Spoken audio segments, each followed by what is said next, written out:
この番組はご覧のスポンサーの提供でお送りします。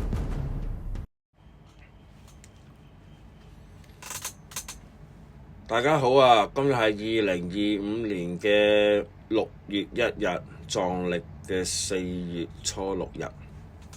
實際大話月。咁啊，承接上一集啊，我哋講到啊呢個上師嘅重要性啊，咁啊都講解咗啦。依止上師之前要觀察3年啦，互相觀察啦咁樣啊。咁啊今日集咧就講解下呢個三根本裏面嘅上師加持嘅根本，嗰個加持係點樣得嚟嘅？點解我哋依止上師會得到加持咧？咁樣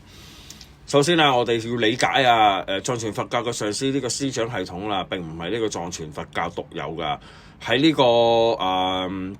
漢傳佛教裏面都有㗎。最明顯係乜嘢咧？就係禪宗啦，一脈相承啊。譬如佢呢個禪宗初祖嘅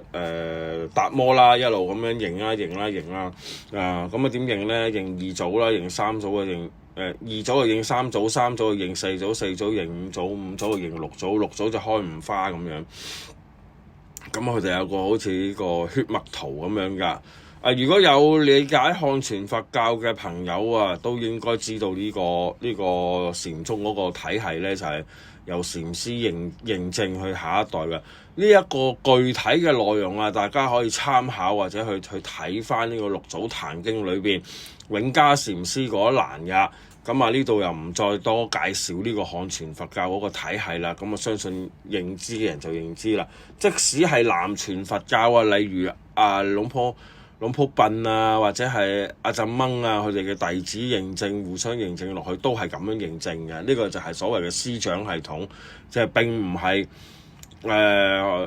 西藏佛教獨有嘅啊，係即係我哋有呢個認證系統啦。其實唔係嘅，就係師傅認弟子，弟子做咗師傅之後又認弟子。咁其實邊一行邊一業都一樣有嘅，唔係獨有嘅呢樣嘢。咁啊，首先理解咗呢個問題先，咁啊，釋除咗呢個疑慮先。咁啊，加持係點樣得嚟嘅咧？就係話由第一代嘅祖師啊，喺釋迦牟尼佛開始得到教法，然去到蓮花生大士啊，咁啊等嘅上師啦，一路咁啊一代一代咁認證啦，將佢哋嘅修正嘅口訣、證悟嘅口訣、開悟嘅口訣，一代一代咁去認定。一路咁認到今時今日為止，一共有1300多年歷史啦。如果藏傳佛教咁樣，咁啊一路認咧，咁就呢個就係加持啦。加持咧就唔係話一個祝福力啊，或者一個神通力啊，或者係神力啊，咁啊又有個光明嘅力量，就係佢所謂嘅加持，就係佢嘅開悟嘅力有冇偏差，有冇偏頗啊？有啲人話唔係㗎，每個人嘅唔同㗎。咁一個上師教好多弟子，有弟子唔同嘅開悟嘅方法啦。其實開悟嘅方法有好多種，但係去認證佢嘅開悟之後嗰種覺受咧，就為師先可以做到啦。如果個師唔開悟啊，佢係點樣去認定下一代咧？嗱，首先大家搞清楚，開悟唔代表成佛，而即係通達咗一個道理，或者對於一啲經教已經有一個好特殊、好深刻嘅體會，去通達、去明白咗一啲深層嘅意義啊，唔係表面文字上嘅理解，而係從心坎裏去已經達到一個要求、一個指標。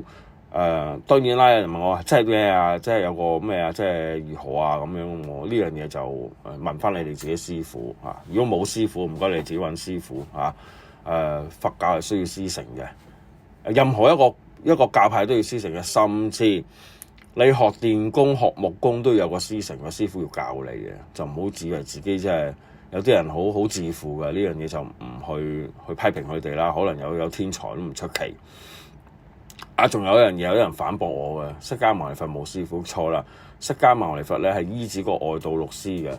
，6個師傅去將佢哋嘅精要精華，然後通過自己精修去苦練出嚟，要明白一個道理，佢一樣有師傅，唔可以話佢冇師傅，佢一樣都會學習嘅。所以有啲人話佛教有印度教已經知嘅，呢個係無可厚非嘅嚇。咁呢個加持力咧就係咁一代傳一代，一代傳一代咁到今時今日係好似一條鐵鏈咁樣緊扣住。只要有一條出咗問題就唔會扣落去嘅，所以師承嗰方面我哋要去理解究竟呢個師傅去跟邊個學？呢個師傅裏邊或者呢個寺廟嘅體系裏邊有冇認定佢嘅資格？然後慢慢去理解，跟住就去觀察，咁咧就穩妥，就會得到呢個純正嘅教法。咩叫純正嘅教法咧？並唔係話咩心經嘅純正嘅教法，金剛經純正嘅教法，我係正宗你唔正宗。所謂純正教法就係話我哋得到真正嘅正見嘅佛教嘅開悟嘅能力應該咁樣講係啦。咁當然啦，喺漢地我哋中國人嘅社會裏邊有好多打住呢個某某某佛嘅轉世或者某某某大師嘅某某法王嘅轉世不論係藏族也好，漢族也好，都有打住呢啲咁嘅問題嘅上師，即係我哋俗稱叫假上師啦咁樣。咁真真假假咧就真係我唔識分啦。咁但係我哋可以通過長期嘅觀察、長期嘅理解咧，佢究竟呢個人係點樣啦咁樣。所以咧，我哋咧就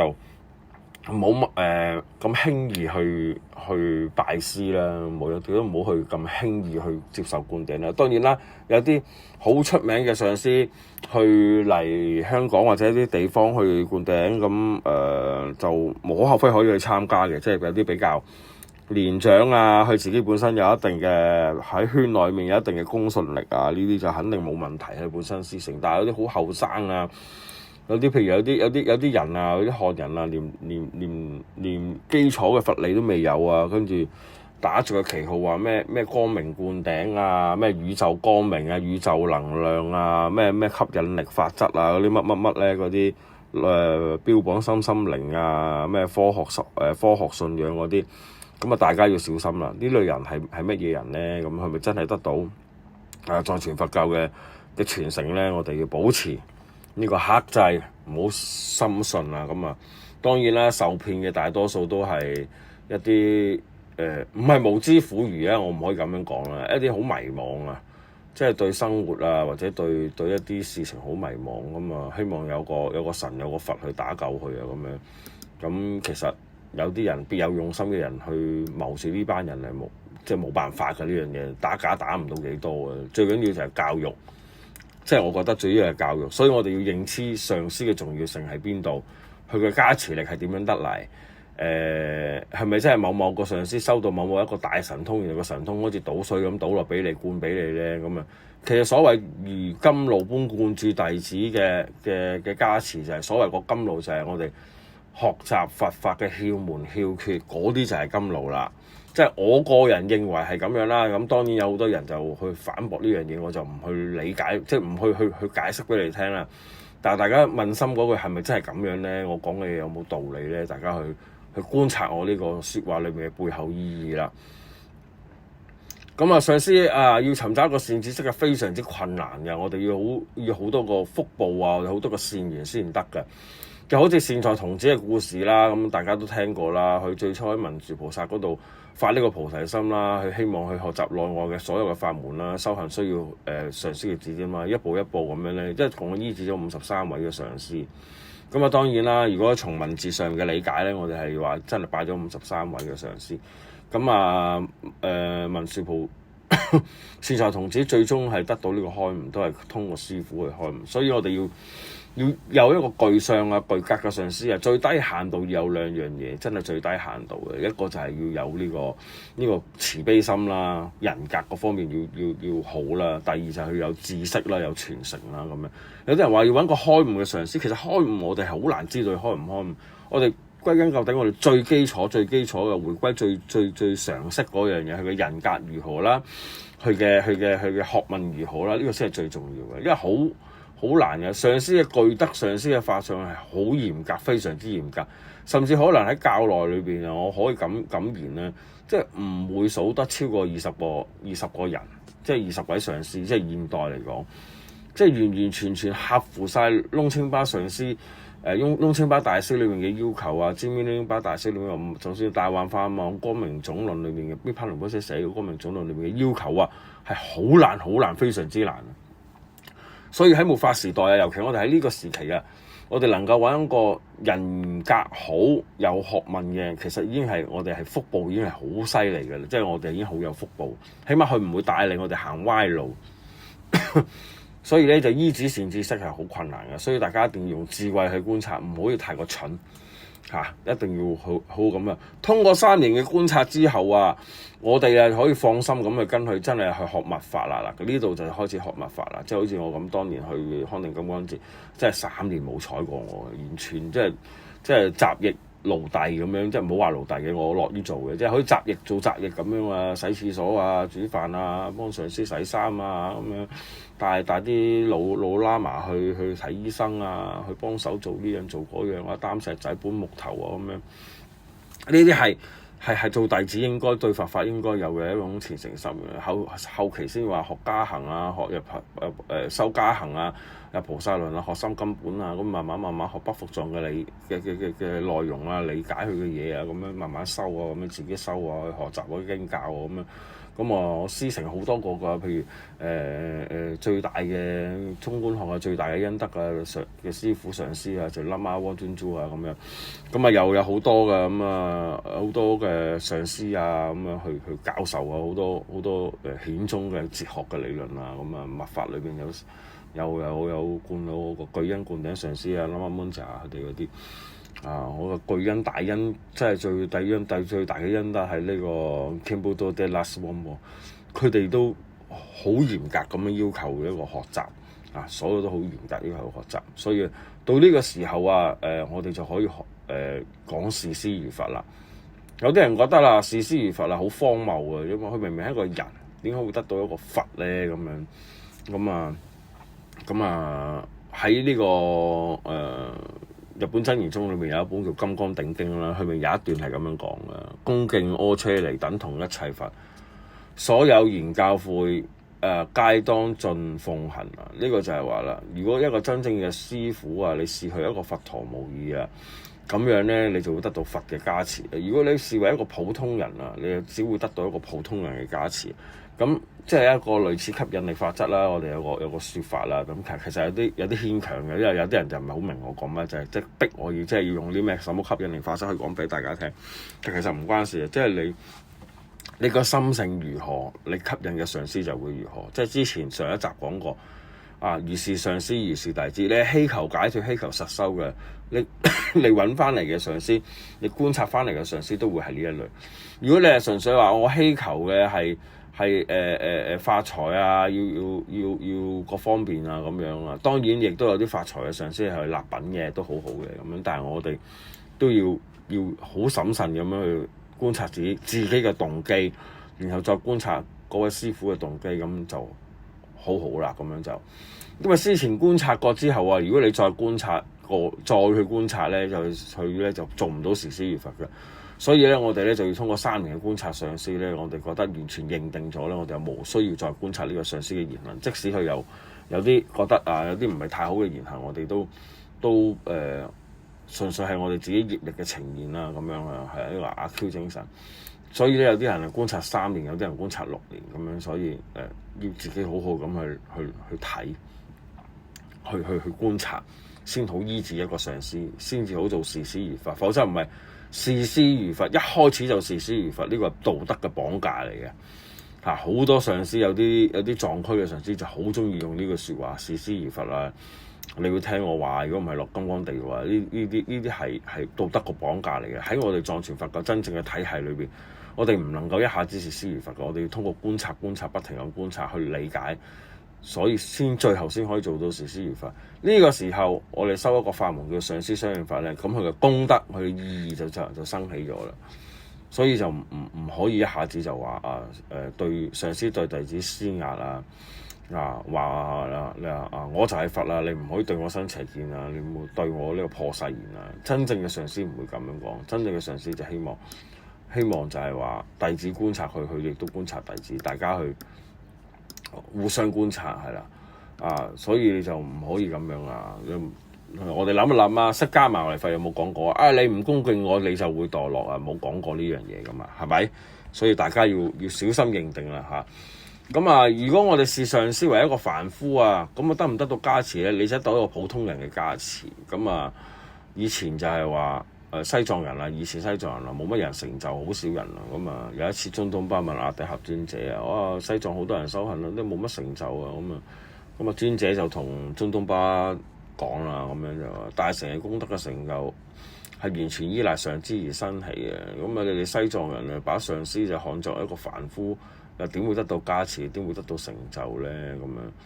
所以西藏嘅修行人最初嘅時候啊，喺朗達瑪美佛之後啊，佢哋唔識得依止上師，亦都唔知道點樣對上師恭敬啊，生起信心啊。所以一啲大嘅善知識啊、長彌譯師啊、底峽尊者啊、三素爾尊者佢哋啊，慢慢教化，先形成咗而家視師如佛嗰個方向㗎。咁啊！而家我哋啊，中國人啊，咁啊，成日缺乏呢方面嘅意識啊，冇呢個對師傅冇呢個恭敬心啊，亦都冇呢個即係當作係一個我今東家唔打西家，我今日唔拜你為師，我大把師傅出邊咁啊，覺得法師啊、師傅啊隨手可得啊，我中意邊個就邊個，我自由嘅啊，我中意學呢度啲，我中意學嗰度呢啲，我係我係佛咁樣啊。我自性係佛啦，因為上集嗰第一集講過啊嘛，歸依自性佛啊，歸依自性法，歸依自性僧啊，我就係佛啦，我其他都唔需要咁啊。喺一個未有開悟、未有真正了脫生死嗰個把握嘅時候，如果做呢個行為咧，其實對自己好危險，對眾生好危險。咁啊，所以有啲教法點解要避而不宣咧？要單獨好似禪宗咁樣咧，關埋門去點撥咧，咁樣即係其實。有啲教法我哋係好危險，唔可以立亂講，所以師承係好緊要。咁啊，而家科技發達啦，世界言論自由嗰個呼聲又高咗啦，啲人亂講佛法啊，甚至知少少人間嘅道理就當係佛教嘅全部啊，知少少嘅心靈雞湯咧，就覺得呢啲就係口訣啊咁樣。其實好危險嘅呢樣嘢，係會誤人子弟。亦都誤咗自己前程嘅，所以我哋當集裏面講個重要性就係，因為我哋係歷歷代代一代傳一代，好似鐵鏈咁樣緊扣住一代一代咁嘅加持，而呢份嘅加持就係開悟嘅能力、開悟嘅竅訣、開悟嘅口訣，所以大家要清楚知道上師嘅重要性喺邊度。當我哋觀察咗、了解咗上師嘅重要性，我哋係得到嘅所謂嘅加持就係真真正正開悟嘅口訣成佛嘅道路指標嘅時候。我哋就唔會咁馬虎去醫治一個上師，我哋真係好好咁樣去理解啊，去觀察啊，咁樣去喺呢啲善知識嘅身邊裏面觀察，直至到有一日認為我可以去俾個心出嚟去拜佢為師醫治啦咁樣。咁到嗰個時先開始視師如佛咧，就有加持嘅，唔係話一開始就視師如佛道德綁架，呢個係唔係太理想嘅，唔係太好嘅。所以咧，今集咧就講到呢度啦。喺上師嘅加持嘅根本裏面都講得重點就係講點樣觀察啦，點樣去視師如佛嗰個行程係點樣啦。咁下集啦，我哋咧就會討論下次第修行嗰個方向啦。咁籠括我哋會有三個步驟、四個方向嘅。咁我哋下集見啦，多謝大家。如果希望大家咧分享啦，俾粵語系嘅佛教咧嘅佛即係講要用廣東話講啦，廣東話講嘅佛教咧，咁咧希望就大家去分享俾人啦，亦都去俾個 like 我啦，咁等我哋嘅團隊都有個動力啦，祝大家如意吉祥，拜。